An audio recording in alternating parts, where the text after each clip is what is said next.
Well, as we've mentioned, people are dealing with all sorts of flooding throughout mid-Michigan with all that rain. One area neighbors are seeing significant flooding is near Belsey Road and Beacon Hill Drive in Genesee Township. That's where we find our David Sackrider braving the rain out there. And David, how's it look?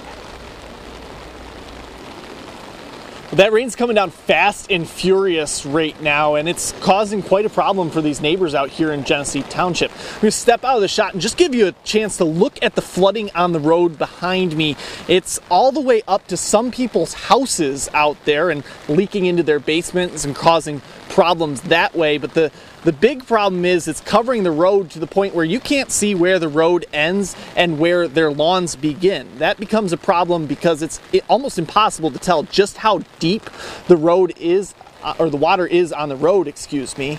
And with all of that in mind, you don't want to drive through that. Just 6 inches of water is all it takes to stall out your vehicle.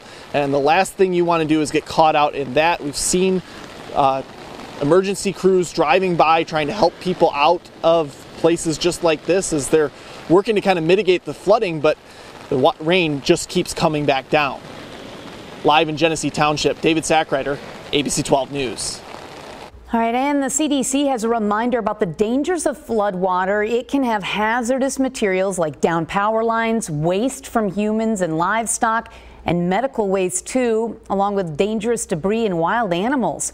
The department says exposure to contaminated floodwater can cause infections and skin rashes. If you come in contact with floodwater, you should wash the area with soap and clean water immediately. If you do have to enter floodwaters, the CDC says to wear rubber boots, rubber gloves, and goggles.